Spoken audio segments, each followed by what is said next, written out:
Hello my dear friends, you're in the Military Summary channel, and this video we're going to discuss the most important events that took place during the previous 12 hours. We have lots of very interesting updates, so let's start.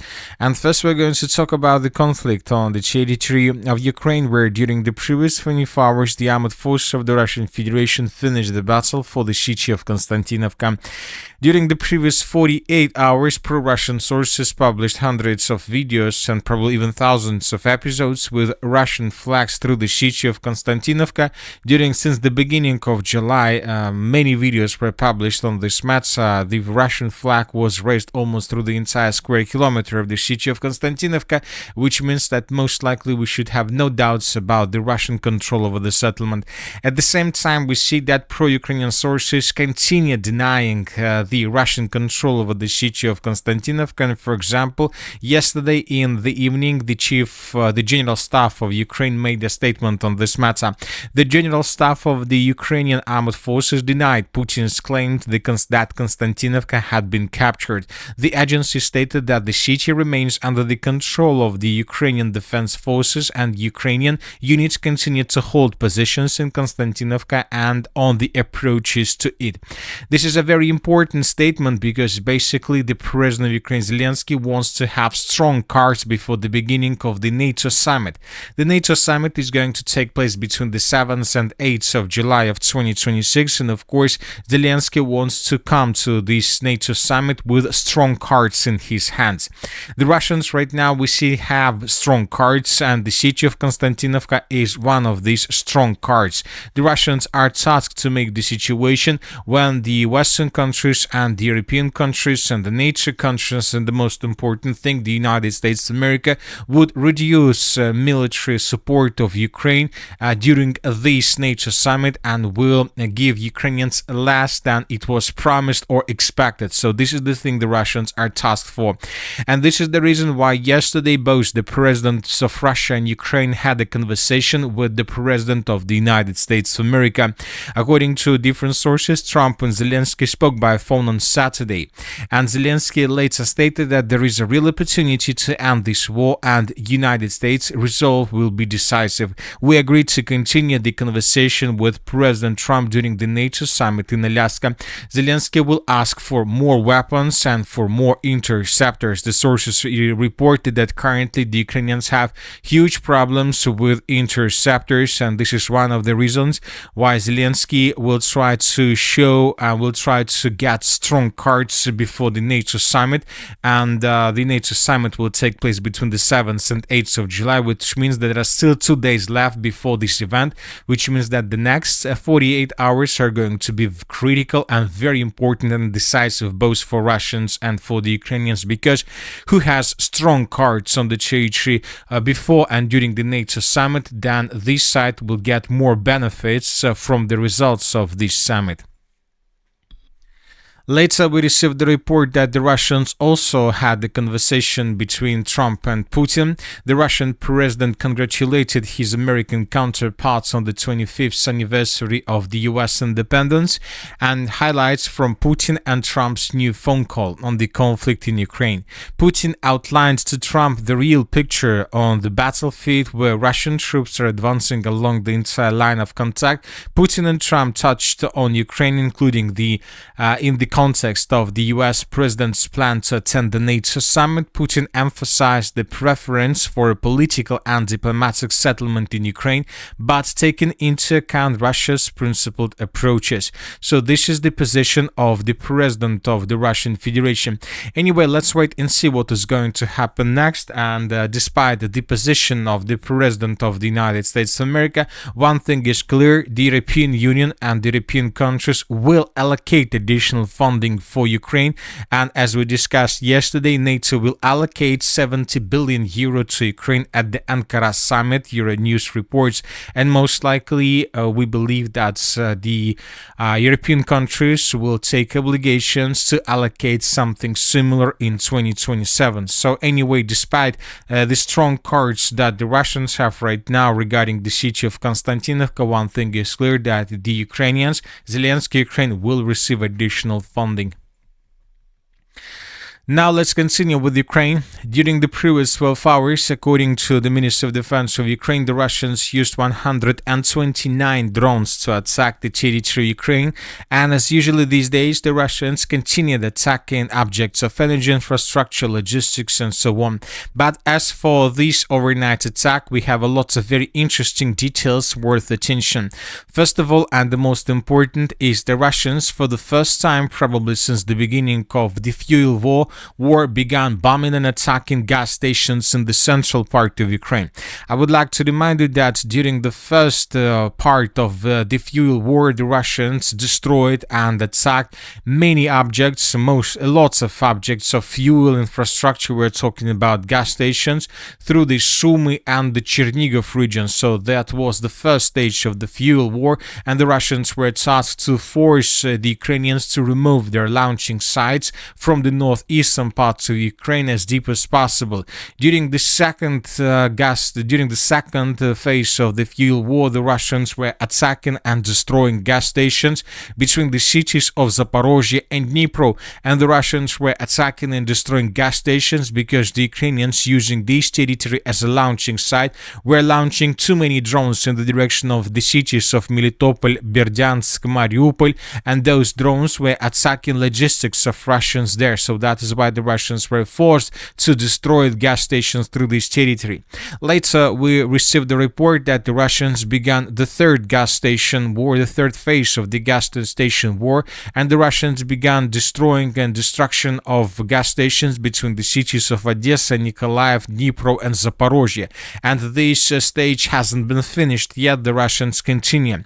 And today, probably we received first signs that the Russians answered and the Russians started parallel with the third gas station phase war, the fourth phase of the gas station war, and the Russians began destroying gas stations on the line between the cities of Kyiv and Poltava. Today we received the report that a gas station was destroyed on the territory of the city of Hrianka. This gas station was destroyed, and the Russians destroyed 3 more gas stations along the MO3 road between Kyiv and Kharkiv in the area of the settlement of Pyriatyn. So this is a very important situation. Most likely the Russians will continue attacking these territories with the purpose to cut completely the eastern parts of Ukraine from fuel. Now let's move further. Let's discuss the situation in the area of the city of Sumy. According to information we have, a few more gas stations were destroyed through the southern parts of the settlement, and in these pictures we can see the consequences of attack. At least these 2 gas stations were destroyed by Russians, and this morning pro-Ukrainian sources published a video and pictures on this matter. Furthermore, the Russians destroyed another gas station in the northwestern parts of the settlement, and now we can see that probably the Russians have already destroyed 99% of the city of gas stations through the city of Sumy, and most likely the Russians will continue. The city of Kharkiv, today we received the report that the Russians attacked these parking sites, and as you can see even from these satellite pictures, we can see a lots of trucks in this area concentrated, and the sources reported that the Russians attacked this territory, and as a result of attack, a fire broke out immediately, and then fire crews came to this area with the purpose to extinguish the fire, and here we can see the consequences of attack. The sources reported that up to 6 trucks were destroyed by Russians as a result of the overnight attack. Furthermore, pro-Ukrainian sources confirmed that currently there are no more gas stations left between the cities of Dnipro and Zaporizhzhia, and this was stated and reported by different pro-Ukrainian sources. Furthermore, the Russians continue destroying and attacking logistics between Dnipro and Kharkiv. In this video, we can see the consequences of attack. The Russians attacked the settlement of Pyriatyn and the territory of and these objects of energy infrastructure along railway service. The Russians attacked an energy substation, most likely substation that supported the railway service in this area. Furthermore, the Russians attacked the energy object of energy infrastructure in the area of the settlement settlement of Lozova. This substation, or this probably some facility, the Ukrainians used for the logistic purposes, and this facility was destroyed. The cities of Zaporizhzhia-Dnipro, during the night, explosions were recorded. The Russians were bombing and attacking both cities with bombs and with drones. Lots of destructions were recorded through the morning. So this is the situation. We see that the Russians continue attacking positions and the logistics of Ukraine, and at the same time we stop receiving any updates on the matter of Ukraine's deep attack deep inside of the territory of Russia. And this is a very weak card from Ukraine's side before the beginning of the NATO summit. This is a very important situation. The last time the Ukrainians carried out more or less successful mid-range or long-range strike took place probably maybe 2 or 3 weeks ago. Since that moment, the Ukrainians made dozens of attempts to attack deep inside of the territory of Russia, but all those attacks failed. The Russians brought down almost everything that was flying in the sky of the Russian Federation. Now let's move further and let's discuss the situation on the ground. During the previous 12 hours, additional changes were recorded, and first let's talk about the northeastern parts of the Kharkiv region. If you remember, yesterday pro-Russian sources stated that as the results of clashes, the Russians captured the settlements of Zemlyanoy and Losivka, and based on these reports yesterday we have adjusted the map. So this is the situation by the end of the 3rd of July of 2026. Most of these territories used to be considered as a gray zone or infiltrated areas. Now we have the 4th of July, and the Russians reported about complete control over the territories. And this morning, pro-Russian sources and the group of forces north additionally clarified the situation on the ground. And according to the latest updates, the Russians continue their offensive operation towards the villages of Pylna and Shvchivka. The Russians improved their positions around the settlement of Zemlyanoy.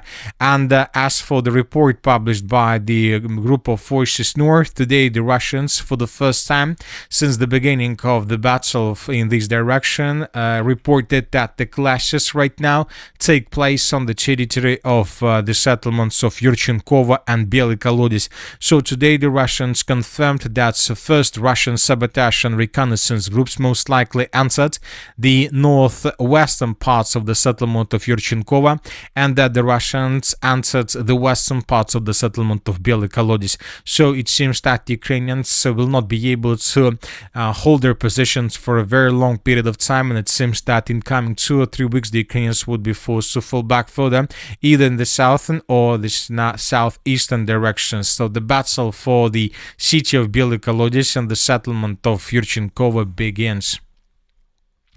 Now let's move further and let's talk about the Barove pocket, where the news around the southern parts of the Barove pocket continues tightening.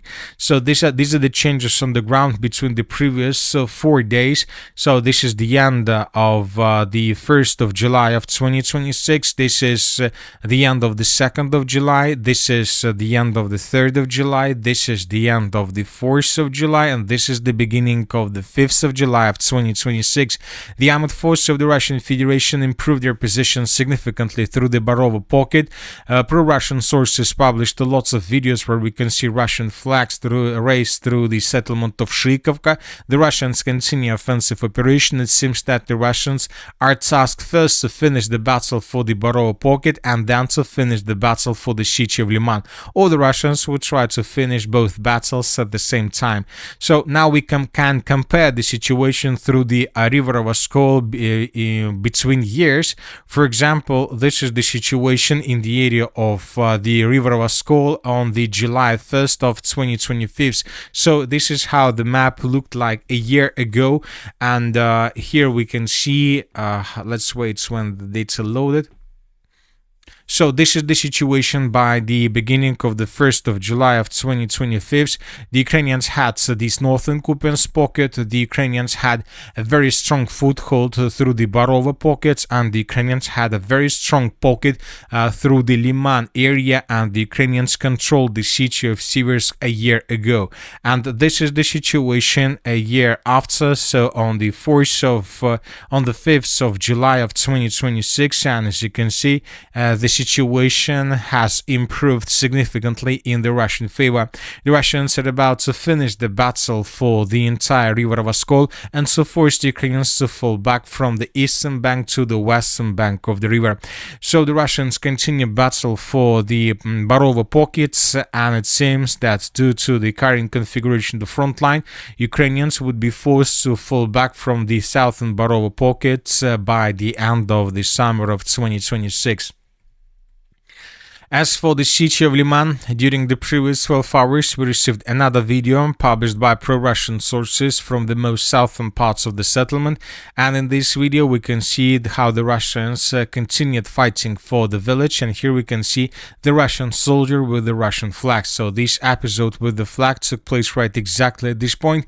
Based on this video we haven't adjusted anything, it's just another confirmation that the Russians continue advancing further, and most likely before the beginning of the NATO summit, either today or tomorrow, the Russians will announce complete control over the city of Lyman and probably over a few more settlements along the line of combat contact.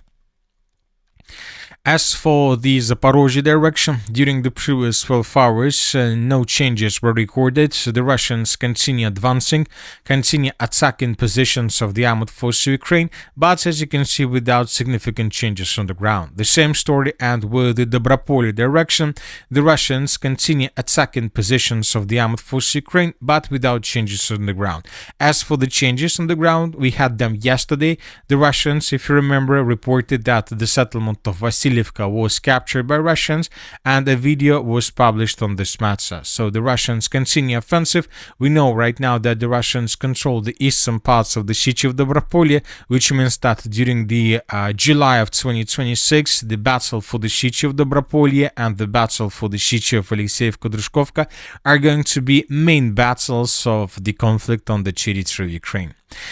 And that's it for the short video. The military with summary channel remains to condemn any violence in the world. Thank you for your watching. Subscribe to my channel, put your likes, join my Patreon, and have a good day. Bye bye.